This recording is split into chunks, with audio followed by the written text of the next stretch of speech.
भगवान वीरो मंगलम गौतम मंगलम कुलकुंदालिम जय धर्मस्तु मंगलम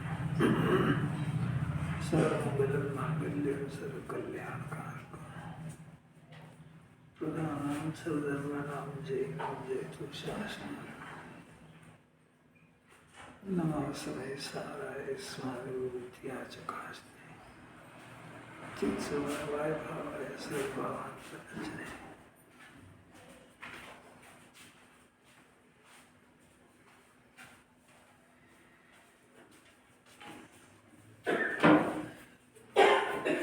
जीव तथा बंध नियत स्वलक्षणों से छेदे जाते हैं। प्रज्ञारूप छेनी के द्वारा छेदे जाने पर वे नानापन को प्राप्त होते हैं, अर्थात अलग हो जाते हैं। श्री समय सार 294 बार 294 गाथा में आएगी। यही बात शुरू से ही चली आ रही है। दो तत्व जीव और राग, यानी ज्ञान और राग दोनों। ज्ञान ये जीव का लक्षण है और राग बंध का लक्षण है। बंध का लक्षण राग है, दुख है। ये दोनों अनादि से एक ही जगह पर एक साथ है। यही गाथा सब चल रही है। जीव यानी ज्ञान और राग दोनों एक जगह पर हैं, परंतु दोनों के लक्षण बिल्कुल न्यारे न्यारे हैं। एक का जानना लक्षण है, एक का दुख लक्षण है। दोनों एक जगह पर अनादि से हैं, परंतु एक कभी हुए नहीं है। और इसको भिन्न भिन्न जानना है, भिन्न भिन्न करना नहीं है, क्योंकि अनादि से भिन्न भिन्न है। जान जाएगा तो भिन्न हो जाएगा नहीं, भिन्न है उसका ज्ञान होएगा। दोनों कौन कैसे जानेगा? वो प्रज्ञा छे। प्रज्ञा माने ज्ञान। ज्ञान इसके बाद जो है ये ज्ञान इंद्रिय ज्ञान है। ये इंद्रिय ज्ञान है, तो ये इंद्रियों का अवलंबन छोड़ करके और अतीन्द्रिय बने उस ज्ञान को प्रज्ञा छेनी कहते हैं। वो प्रज्ञा छेनी से नाना बने को प्राप्त हो जाते हैं। मैंने अलग अलग थे, अलग अलग का ज्ञान हो जाता है। अलग अलग का ज्ञान हो जाए, इसका नाम सम्यक ज्ञान है। अपन 24 घंटे ज्ञान और राग को एक में जानने का अभ्यास करते हैं कि भिन्न भिन्न जानने का करते हैं? तो भिन्न करने का अभ्यास भी शुरू नहीं हुआ अभी। तो प्रयोजन ही नहीं समझ में आ रहा है कि जिन्होंने किए क्या रही है। जिन्होंने ये नहीं कह रही कि राग का नाश करो, राग का भाव करो। भिन्न है, उसको भिन्न जानो बस। अब ये एक में जानने का अभ्यास कर रहा है। शरीर और आत्मा भिन्न भिन्न है ही सही। अब इसके ज्ञान में भिन्न दिख जाए, उसका नाम सम्यक ज्ञान है। नहीं दिख रहा तो भी कोई ज्ञान और शरीर एक थोड़े हुआ है। अब बात यह है कि 24 घंटे अभ्यास क्या करता है। सुनने से थोड़े कुछ होता है। फल तो जो अभ्यास करेगा उसका मिलेगा। सुनने का फल तो याद करना है, तो हो गया। उसमें क्या है? क्या कह रहे हैं? सुनने को तो जिन्होंने में कुंकुंदाचार्य ने इंद्रिय ज्ञान के उड़ा दिया सब। ये इंद्रिय, ये तेरा ज्ञान ही नहीं है। इसीलिए तो ये सुनने वाला जो ज्ञान है, ये परिणाम सुधार में सहायक नहीं है बिल्कुल भी। देखो 165 नंबर का श्लोक बहुत अद्भुत, सम्यक दर्शन की अद्भुत महिमा आचार्य इसमें कहते हैं। और जयचंद साहब छाबड़ा भावार्थ के अंदर बहुत ही अलौकिक बात कहते हैं। और ये कहते हैं कि भाई ये जीव इतनी मुश्किल से यहाँ आया है, कहीं इस बात को सुन के स्वच्छंदी नहीं हो जाए। तो इसलिए अमृत चंद्राचार्य की बात में कहीं उसको स्वच्छंदता नहीं घुस जाए, तो वो थोड़ा सा संभालते हैं। सबसे पहली स्टार्टिंग बात है कि यहाँ सम्यक दृष्टि की अद्भुत महिमा बताई है। मैंने इस पर्याय में कोई गजब काम हो गया। जो पर्याय अपने को अनादि अनंत स्वीकार कर लेती है, वो पर्याय के साथों भाई निकल जाते हैं। ये ऊपर समय दर्शन की अद्भुत महिमा, नीचे समय दृष्टि की अद्भुत महिमा, ऐसा मतलब सम्यक दर्शन और सम्यक दृष्टि, ये तो श्रोता को इतना समझ जाना चाहिए। सम्यक दर्शन की पर्याय जिस आत्मा में हुई, उस आत्मा को सम्यक दृष्टि आत्मा कहते हैं। तो शरीर थोड़े कोई सम्यक दृष्टि मिथ्या दृष्टि होता है। शरीर तो शरीर है और आत्मा भी आत्मा ही है। आत्मा को वो जो सम्यक दर्शन वाली पर्याय, जिस वही तो परिभाषा चलेगी। जिस पर्याय में अनादि से मैं मरता हूँ ये चिल्ला रही थी, मैं दुखी हूँ चिल्ला रही थी, तो 2 स्वर निकल रहे हैं अनादि से। मैं दुखी हूँ और मैं मरता हूँ। ये कौन द्रव्य बोलता है कि पर्याय? पर्याय बोलती है। अब ये पर्याय किस बल पे बोला कि मैं अनादि अनंत हूँ? तो कोई अनादि अनंत चीज होना चाहिए ना। तो ये पर्याय जिनवाणी की बात सुन करके अपने ज्ञान में अपने त्रिकाली आत्मा के अस्तित्व को स्वीकार करती है। उस अस्तित्व को स्वीकार करने पर इसका स्वर बदलता है। अस्तित्व के अंदर त्रिकाली आत्मा में सुख नाम का गुण है और अनादि अनंत नाम की उसकी एक शक्ति है, सुख शक्ति भी है। तो जब ज्ञान में अपनी दोनों शक्तियों का भाषण हुआ, भाषण हुआ, तो पर्याय का स्वर बदल जाता है। तो वो है क्षणिक, नाशवान, फिर भी कहते हैं कि मैं अनादि अनंत हूँ। तो शरीर थोड़ी अनादि अनंत है। तो वो ज्ञान की पर्याय आत्मा को देख करके कहती है कि मैं अनादि अनंत हूँ, और शरीर को देख के बोलेगी तो मरने वाला बोलेगी इससे। अपनी बात समझ आ रही है? तो जिस पर्याय ने अपने त्रिकाली आत्मा को अपने ज्ञान की सत्ता में स्वीकार कर लिया, उस पर्याय का स्वर बदल जाता है। वो कहता है मैं अनादि अनंत हूँ, मैं शाश्वत हूँ, मैं सुख की खान हूँ। अभी तक क्या बोल रहा था? मैं दुखी हूँ, मैं मर जाऊँगा। तो न मरता है, मैं दुखी है सुख की खान, बोलता ये था, इसीलिए उसका नाम मिथ्यात्व था। उसका स्वर बदल गया। तो जिस पर्याय में ये काम हुआ है, उस पर्याय वाले आत्मा को भी सम्यक दृष्टि आत्मा कहते हैं। आत्मा को कहते हैं। जैसे अनंत भगवान है, तो अनंत भगवान द्रव्य गुण पर्याय में, तो पर्याय में हुआ अनंत बना, पर अनंत बना पर्याय में प्रकट हुआ तो द्रव्य को भी तो परमात्मा तो पहले से ही था। तो द्रव्य पर्याय का ज्ञान होना चाहिए ना। तो शरीर अनंत बना है कि आत्मा बना है? आत्मा ने पर्याय में स्वीकार करा, वो आप पर्याय आत्मा भगवान बनी है, अनंत बनी है। ऐसे ही वो शरीर तो जड़ है, 31 नंबर की गाथा में आ गया। शरीर जड़ होने पर भी जिस आत्मा की पर्याय में अनंत चतुष्टय प्रकट हो गया, वो शरीर भी पूज्य हो जाता है जड़ होते हुए भी। किसी अलौकिक बात है। शरीर पूज्य थोड़ी है, शरीर तो जड़ पुद्गल परमाणु का ढेर है, पर पुद्गल परमाणु होते हुए भी वो जिस पर्याय के साथ में है, तो पर्याय तो पूज्य होगी। और द्रव्य का किसी को पता नहीं, पर वो शरीर भी अष्टद्रव्य से पूज्य होता है। किसी अलौकिक बात है। तो ये ते मुनि जग में जहाँ पग धरे वो तीर्थ हो जाता है। नेमिनाथ भगवान तो बाद में बने, और वो मुनि दशा में गिरनार के ऊपर पांव रखा और वहाँ से अनंत चतुष्टय को प्राप्त किया। तो अपन उस पहाड़ की भी वंदना करते हैं। तो पहाड़ जड़ है कि चेतन? जड़ है, फिर भी क्योंकि वहाँ इतना पवित्र काम हुआ है, तो ये आत्मा की महिमा इसको आ जाए। जिस पर्याय ने इसको धारण कर लिया ना, उसके संयोग में भी इसे उज्ज्वल दशा हो जाती है। किसी अलौकिक बात है, सम्यक दृष्टि की अद्भुत महिमा बताते हैं। अब यहाँ कहते हैं कि लोक, योग, करण, चैतन्य अचेतन का घात, ये ऊपर सब बात आ गई। वे सब बंध के कारण नहीं है। सम्यक दृष्टि की अद्भुत महिमा। तो यहाँ बंध के कारण नहीं का अर्थ ये है कि उसको जो सम्यक दर्शन ज्ञान उत्पन्न हो गया है, तो ये सब परिस्थिति लोकालोक, मन वचन काय का योग, 5 इंद्रिया, चेतन अचेतन का घात, इतना होने पर भी वो उसके सम्यक दर्शन को घात नहीं करते हैं।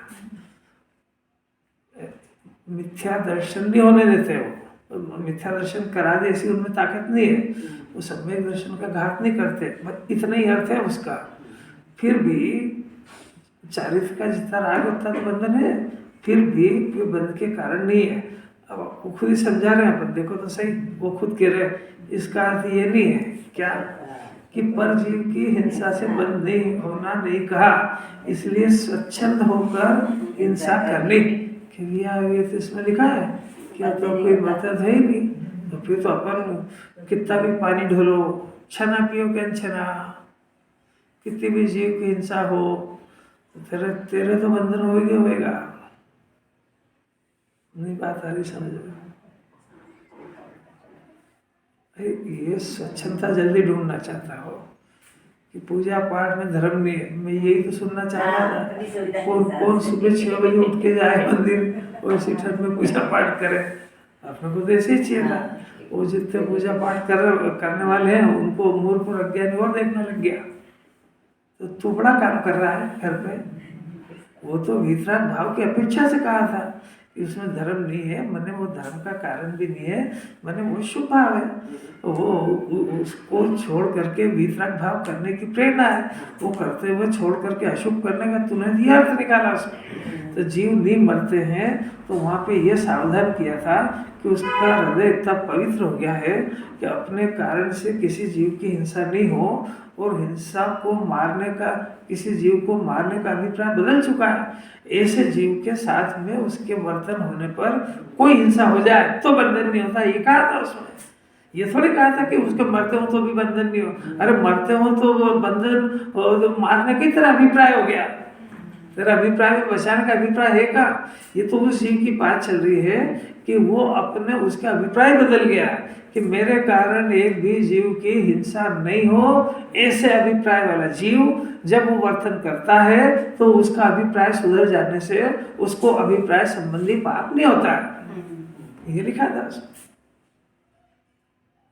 तो इसको कितनी सतर्कता से पढ़ा जाता है इसको। ये गुरुदेव के प्रवचन सुने बगैर उसको पढ़ने की अकल भी नहीं आएगी। वो वहाँ वो क्या सिद्ध कर रहे हैं, ये क्या सिद्ध करेगा। वो बताते हैं बार बार पर्याय आत्मा में नहीं है उसको, वो क्या अभिप्राय कह रहे हैं सब। वो अभिप्राय माने श्रद्धा। दो बातें समझना चाहिए, एक अभिप्राय यानी श्रद्धा और एक वर्तन मैंने चारित्र की पर्याय। तो अभिप्राय सुधरा है, वर्तन अभी नहीं सुधर पा रहा है। दो बातें समझ जाएगी और बड़े धीरे से समझना इसको। देखो धीरे धीरे करो, उसका अर्थ समझो। इसका अर्थ ये नहीं है कि परजीव की हिंसा से बंध का होना नहीं कहा, इसलिए स्वच्छंद होकर हिंसा करनी है, ऐसा अर्थ लगाता है जीव। गुरुदेव को बहुत बदनाम करा कि ऐसा करा कि ये ऐसा कहते हैं कि कोई जीव किसी को बचाता नहीं है, बचा नहीं सकता है, तो अन्य जीव को बचाने का भाव जो हिंसा है तो अपन वो तो बचा तो सकते ही नहीं, इसलिए उसको मारो, मरने दो। यानी जीवो और जीने दो की बजाय कांची स्वामी ऐसा कहते हैं कि मरो और मरने दो।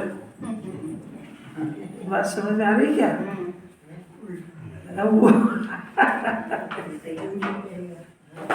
अभी ये महावीर भगवान का संदेश नहीं है जीव और जीने दो, तो ये बाइबल का संदेश है। महावीर भगवान का संदेश तो ये है कि एक एक जीव अपनी जीवत्व शक्ति से जीता है, आपको उसको मारने जिलाने का अधिकार नहीं है। आप ये भी जीवत्व शक्ति से जीता है, वो भी जीवत्व शक्ति से जीता है, तो उसको मरो या मारो ये अधिकार की बात ही नहीं इसके। एक एक जीव जीवत्व शक्ति से जीता है, उसकी आयु कर्म से उसका शरीर टिकता है। और अब इस जीव की, यदि इस जीव को उसको मारने का अभिप्राय श्रद्धा, तो उस अभिप्राय से इसको बंधन होता है। मारने की क्रिया का कर्ता जीव नहीं है, क्योंकि उसका आयु कर्म इसके हाथ में नहीं है। उसका जो देह का छूटना और देह का मिलना ये उसके आयु कर्म के और उसकी स्वतंत्रता के अधीन है। और इसको यदि ये अभिप्राय है कि मैं मारूं तो तेरा तो पाप का ही अभिप्राय है, और उसको बचाऊं तो ये मिथ्या दर्शन है। नहीं समझा? मारने का परिणाम, बचाने का परिणाम ये अलग चीज, ये वर्तन की चीज है। और अभिप्राय मैं मार सकता हूँ और जिला सकता हूँ, ये अभिप्राय की चीज है। ये अभिप्राय है उसका, जिसको मैं मार सकता हूँ या जिला सकता हूँ या परिवार को व्यवस्थित चला सकता हूँ, उसके तो स्टार्टिंग में उसकी जड़ में मिथ्या दर्शन है। दोनों चीजें अलग अलग है, कर्ता कर नहीं। दो परिणाम अलग अलग समझो, एक अभिप्राय है और एक राग है। रोटी खा सकता हूँ ये अभिप्राय, और रोटी खाने का परिणाम ये राग है। अभिप्राय का बंधन 24 घंटे होता है, और राग का बंधन तो जब राग होता तब होता है। ज्ञानी का अभिप्राय सुधरा, राग अभी तो चालू है। देखो अभी इसी में कहते हैं, देखो किंतु यह आशय है। अब वो खुद ही बोल रहे हैं ना, जरा आप उनकी बात तो सुनो। देखो पहले तो उन्होंने जो जिनवाणी थी वो रख दी उन्होंने कि लोग योग करण वगैरह खाते बन के कारण नहीं, ऐसा अमृत चंद्राचार्य देव ने कहा। अब वो कह रहे हैं कि देखो इसका अर्थ ये नहीं कि कोई जीव से कोई हिंसा हो जाए तो अनर्गल प्रवृत्ति करे, वो तेरे जीव की हिंसा हो जाए तो तेरे को बंधन नहीं होगा, ऐसा नहीं कहा उनका। स्वच्छंद होकर हिंसा करना ऐसा कोई उसका अभिप्राय नहीं है। तो आप बताओ ना भाई कि क्या है। तो सुनो क्या, देखो यह आशय है कि अबुद्धि पूर्वक, यानी तेरे बुद्धि में किसी भी जीव को मारने का परिणाम नहीं है, उसके बाद अबुद्धि पूर्वक वो मर गया, बचाने का अभिप्राय होने के बाद भी वो मर गया, वो जीव को वो मरने से बंद का नहीं होएगा। तेरे तो परिणामों में दया है ही नहीं, तेरे को पता है ना। अभिप्राय नहीं है यार। अरे समझो बंडी जी अभी बहुत जिनवाणी के रहस्य देखो। घर के काम होते हैं ना, मैं तो दृष्टांत ही घर के लेता हूँ, घर से समझ में आएगी इसको। घर के में काम होता है तो घर में जो काम होता है तो टांड होती है ना, टांड वो दिखती नहीं है, तो स्टूल रख के और सामान सरकाता है उसके ऊपर। तो अब सामान सरकाता है तो इसने कटेची उठाई और धर दी उसके ऊपर। अब इसका जो था, इसको हिंसा हुई कि नहीं, कि वहाँ एक भी जीव नहीं था, तब भी इसको हिंसा का पाप लगता है, क्योंकि इसने प्रमाद, हिंसा में प्रमाद की परिणति मूल है। तो उन्हें वहाँ पे तेरे को पता होना चाहिए इस बात का कि वहाँ पे तो जीव रहते ही है, जगत का ऐसा कोई कोना नहीं है कि जहाँ पर जीव नहीं रहते हो। तो तेरा ड्यूटी थी, कर्तव्य था कि तू पहले उसको अच्छी तरह से देखता, कोई जीव हो तो नॉर्मल कपड़े से जिससे जीव की हिंसा नहीं हो, जो ऐसी झाड़ू से उसको साफ करता फिर रखता, उसके बाद कोई मर जाता तो तेरा दोष नहीं लगता। नहीं यही बात समझे। इतनी क्रिया पहले चाह रही जिनवाणी, वो इतनी क्रिया के बिना रख दी तो वहां नहीं मरने पर भी इसको पाप का बंधन होगा। नहीं यही समझ।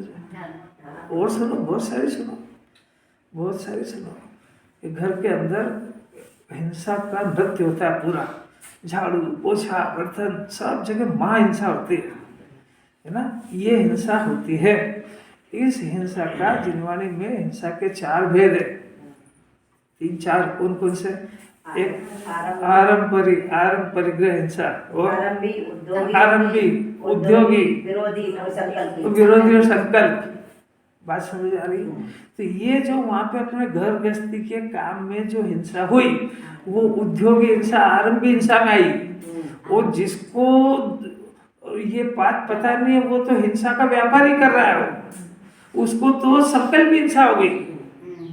नहीं आ रही बात। वहां उसको पता लगा, देखो झाड़ू में जीव लगे, और झाड़ू में जीव लगे तो वो तो है आरंभी हिंसा, घर की हिंसा। उद्योग व्यापार करे उद्योग हिंसा, तो वहां बगैर हिंसा के तो कोई व्यापार होते ही नहीं दुनिया में, चाहे वो किराने का हो, चाहे कपड़े का हो, चाहे जो निर्दोष धंधा हो, वहाँ पर हिंसा होती है, उसको उद्योगी हिंसा कहा है। और वो गृहस्थ की भूमिका में होती है और उसका पाप भी लगता है, ऐसा नहीं कि नहीं लगता है।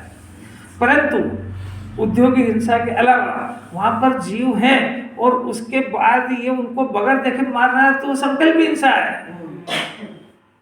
संकल्प हिंसा, उद्योगी हिंसा तो समझो, दोनों के बंधन में अंतर बहुत है।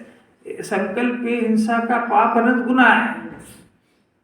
जैसे मान लो संकल्प हिंसा में 1000 साल की जेल हुई क्योंकि इसने संकल्प पूर्वक मारा उसको, परंतु इसका अभिप्राय भी नहीं, संकल्प भी नहीं, और ये जा रहा वो मर गया, तो उसको अभिप्राय का नहीं होने से उसको बहुत थोड़ी सी सजा होगी, चूंकि अपराध तो हुआ है, और जजमेंट में उसको छोड़ भी देते हैं कि इसका कोई अभिप्राय थोड़ा था। गाड़ी अपन तेज लेके जा रहे हैं, वो बच्चा एकदम से आ गया, तो भी अभी अपन क्या करें, उसमें आ गया। तो संकल्पित मैंने मारने के संकल्प पूर्वक, मैंने इसको पता है कि यह जीव हो सकते हैं, उसके बाद भी ये लापरवाही कर रहा है, उसका नाम संकल्प हिंसा। अरे मरने तो हम क्या करें। और फिर जिनवाणी से सुन लिया कि वो उसके आगे से मरा, मैं थोड़ी मरा। तो तेरी बुद्धि, तेरे को जो दोष लगेगा वो तेरे प्रमाद का, तेरे आलस का और वो उसका दोष लगता है, उसका जीने मरने का थोड़ा लगता है। आपने सब अपने यत्न कर लिए, वो उसमें भी हिंसा होती है, पर उसमें इसको संकल्पी हिंसा का पाप नहीं लगता है। ये कितनी समझने की बात है। जीव तो हर जगह मर रहे हैं, बात इसके परिणाम की है। हिंसा के भी 4 भेद इसीलिए तो कर दिए कि जब तक वो मुनिराज नहीं बनेगा तब तक उद्योग व्यापार धंधा सब करेगा, तो उसकी हिंसा होगी। ऐसा थोड़ी कि सम्यक दृष्टि को छूट है, पर वो उद्योगी हिंसा में जाती है, इसलिए उसका बंधन तो होता है पर बहुत थोड़ा होता है। पर वहीं उसको ये पता है कि यहाँ पे जीव है, जो अपन रात दिन ये करते हैं, अपन संभाल के रखते हैं, वो फिर भी जीव मरते हैं, ऐसा नहीं कि नहीं मरते, परंतु वो जो है वो संकल्पी हिंसा नहीं है, वो आरंभी हिंसा है। और संकल्पी हिंसा का बंधन बहुत ज्यादा होता है, और उद्योगिक आरंभिक विरोधी हिंसा है, चक्रवर्ती है तो कोई लड़ने आया, सम्यक दृष्टि है कोई लड़ने आया, तो लड़ने आया तो विरोधी हिंसा है, होती है उसमें। वहां कोई नमोकार का जाप करके घर में नहीं सो जाएगा। अरे जैन दर्शन सुनो तो सही, उसकी भूमिका के अनुसार उसको संभाला है। भाई तेरा काम इतना है कि कोई आएगा उसकी पत्नी का हरण करना है तो वो नमोकार का जाप करेगा। अरे वो मरे तो विरोधी हिंसा का परिणाम उसको आता है। तो कैसी अद्भुत बात है, मारना थोड़ी चाहता है पर विरोध में होगी उसकी हिंसा। कितना अभिप्राय की तो बात समझा रहे हैं। वहां उसका वर्तन बिना विवेक का हुआ तो वो औद्योगिक और आरंभी हिंसा नहीं रही, वो संकल्प हिंसा में कन्वर्ट हो गई। आपको कोई गृहस्थी के बाद में समझ में आ रही है कि नहीं आ रही है?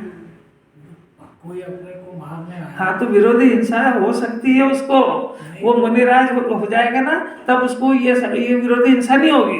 बाकी चौथे पांचवें गुण स्थान में भी कोई उसके ऊपर, परिवार के ऊपर, यदि वो देश का राजा है तो उसके ऊपर कोई आएगा तो उसको विरोधी हिंसा का परिणाम पैदा होएगा। तो आत्मरक्षा, हाँ वो आत्मरक्षा हो गई ना उसमें, आत्म तो उसको मारने का परिणाम थोड़ी है, पर आत्मरक्षा में उसकी हिंसा हो सकती है तो भी उसको बंधन होगा, तब भी इतना नहीं होगा, तो भी उसको जो बंधन हुआ उसके मरने का नहीं हुआ, वो अपने राग का हुआ, अपनी सुरक्षा के लिए हुआ।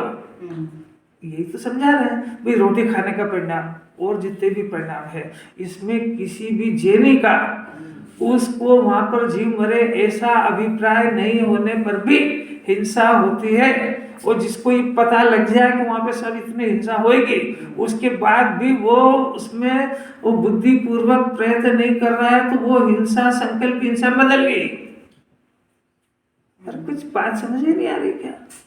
उसका दया का परिणाम नहीं रहा ना उसमें, उसको ये बात पता है कि जीव मर जाएंगे, फिर तेरी दया कहाँ गई? नहीं रही ना, तो अभिप्राय उसका मारने का ही हो गया। अभिप्राय में तो ये है कि एक भी जीव अपनी जो भी काम कर रहे हैं घर गृहस्थी का, किसे समझाए? 5 खंड से 6 खंड करना है तो उसकी अभिप्राय में पड़ा है कि मेरे को, अभिप्राय में तो ये पड़ा है कि हिंसा करना ही नहीं, परंतु राग उस जाति का भी है, पंचम गुण स्थान तक, 5वें में, चौथे में भी राग ऐसा है, विरोधी हिंसा का परिणाम होता है, आरंभी हिंसा का परिणाम होता है, संकल्पी हिंसा का त्याग हुआ है। चौथे गुण स्थान वाले को संकल्पी हिंसा का त्याग हुआ है, बस दैट्स ऑल। बाकी जो हो रही है उसी का नाम अविरत है। और पंचम गुण स्थान का नाम देश विरत है कि दूसरे जीवों की हिंसा में एक देश बच पाएगा। और मुनिराज महाव्रती है, सकल संयमी है, उनके निमित्त से इतना है कि अपने निमित्त से भोजन, बना हुआ भोजन भी नहीं लेंगे, क्योंकि वो भोजन जो बना है वो अपने निमित्त से बना है, तो कई हिंसों की स्वाह हो गए उसमें, अग्नि का एक, जल का एक, वायु का एक, उसकी अनुमोदना महाव्रती से नहीं हो सकती है। अगर वो कर ले तो संकल्प हिंसा का दोष है। अरे जैन दर्शन सुनो तो सही, जब आपको इतनी छूट दी है कि चौथे और 5वें में भी हिंसा को अलाउ किया जिन्होंने, करो, ऐसा नहीं अभिप्राय है भाई। ये जानना चाहिए उसको। इसका नाम ही देश विरत, अविरत, देश विरत और महाविरत, 3 हिस्सों में बांट दिया ना उसको, कि वो जो हिंसा हो रही है फिर भी वो हिंसा उनके कारण नहीं हो रही है, वो हिंसा इसके राग के कारण हो रही है। अन्य जीव से तो कोई लेना देना है ही नहीं, अन्य जीव की तो बात छोड़ दी। अब जो इसको जो दोष लग रहा है हिंसा का, वो उसके मरने का लग रहा है कि इसके राग का, कि वो लग तो रहा है इसके राग का, तो इसके राग में वो मरा कि नहीं मरा, कि वो मरा, ये बात पक्की है। ऐसा समझने का अभिप्राय से समझा ही रहे हैं। इसका वो वहां पे वो जीव मरा, वो इसका अभिप्राय उसको बचाने का था, तो इसको बंधन पुण्य का होता है। और वहां एक भी नहीं मरा, और इसके अभिप्राय मारने का था, तो बंधन। क्योंकि बाप यही तो जिनवाणी समझा रही है कि अभिप्राय यानी श्रद्धा यानी जो बंधन होता है वो अभिप्राय का ज्यादा होता है, राग का कम होता है। ये जो कर सकता था वो इसने किया, और ये अपने अभिप्राय को कर सकता था, ये अपने ज्ञान से उसको कंट्रोल कर सकता था, इतना इसने किया। इसके बाद जगत की जवाबदारी थोड़ी इसकी। अरे हॉस्पिटल के अंदर नर्सिंग होम में डॉक्टर से पेशेंट मरते हैं कि सभी जिंदा ही रहते हैं? मरते नहीं है। तो वो उसका अभिप्राय क्या मारने का है कि उसका अभिप्राय दवा देके जिंदा रखने का है? अब वो दवा देके जिंदा रखने के बाद वो मर गया तो उसमें डॉक्टर दोषी है कि नहीं है? तो बिल्कुल नहीं, न्याय भी कहता नहीं है, लौकिक न्याय भी कहता है। तो जैन धर्म तो क्या उसे अलग कहेगा? मरेंगे वहां पे। पर डॉक्टर से तो अब सबको पता ही होगा, तो इनके डॉक्टर है, उससे डॉक्टरी पढ़ने के पहले को भराया जाता है बॉन्ड, और उसमें लिखाया जाता है कि आप अभिप्राय पूर्वक किसी भी जीव को मारोगे नहीं, ऐसी प्रतिज्ञा करो कि मैं हर जीव को अपने से बचाने का भरसक प्रयत्न करूंगा। अब वो अलग बात है कि स्वार्थ हो, पैसा कम ले नहीं ले, छोड़ दे ज्यादा ले, वो एक अलग प्रकरण है। पर उसके अभिप्राय में किसी भी जीव को मारने का अभिप्राय नहीं होता है, तो ही डॉक्टर सक्सेस है, तो ही उसको बंधन नहीं होगा। फिर भी जीव मरते हैं कि नहीं? तो ये यत्नाचार्य तो सिखा रहे हैं। बॉर्डर पे मारते हैं? बॉर्डर पे मारते हैं सैनिक। हाँ, वो मारते हैं। उस सैनिक को वो आजीविका, तो उसको जो दोष लग रहा है उनके मरने का नहीं लग रहा है, वो इसकी आजीविका की पूर्ति का लग रहा है। उसमें मर रहे हैं बहुत। अरे ये भी भोजन कर रहा है ना, तो भोजन करने में कई जीवों की हिंसा हुई कि नहीं? जरा अभिप्राय देखो तो अपना अभिप्राय उन जीवों को मारना है कि अपना अभिप्राय अपने आहार से क्या की पूर्ति करना है? तो आप इसके अंदर एक बात कर सकते हो कि आप सावधानी पूर्वक, विवेक पूर्वक जितना कम से कम हो देखभाल भी करो, पर आपको इस परिणाम का फल लगेगा और खाने के पाप का भी लगेगा। तो उन जीवों के कई होगी हिंसा फिर भी, क्यों तो वो भोजन बिना हिंसा के बनते ही नहीं है। ये कपड़ा इसने पहना है, ये हिंसा का सूचक है, इसलिए मुनिराज नग्न दिगंबर होते हैं। कोई बात समझ आ रही क्या?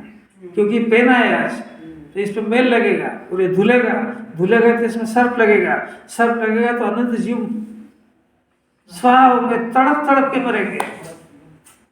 और वो तरस मरे। जो पानी में जीव है, जिसको छान के एक बूंद के अंदर कितने हैं? 36,450। तो अब तुमने एक बाल्टी में नहाने में और एक बाल्टी कपड़े धोने में तो कितने जीव मारे? शाबाश, ठिकाना आ जाए इसके। दिमाग घूम ही तो नहीं रहा है इसको, इतना आ जाए तो महाव्रत धारण हो जाए। नहीं, मैं इतना क्रूर थोड़ी हो सकता हूँ कि मेरी वजह से अनंत जीव स्वाहा हो।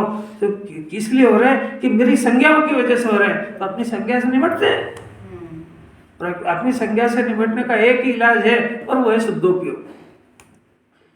और शुद्धोपयोग नहीं होता है तब तक ज्ञान ऐसा रखते हैं, श्रद्धा भी ऐसा रखते हैं, वो जितना होता है उतने अपने परिणाम को दोषी जानते हैं और परिणाम को सुधारने का प्रयत्न करते हैं। तो उसमें मारने का तो महाखेद होता है, और ये खेद और होता है साथ में कि मेरे पुरुषार्थ में कितनी कमी की शुद्धोपयोग हो ही नहीं पा रहा है, रुक ही नहीं पा रहा हूँ इसमें।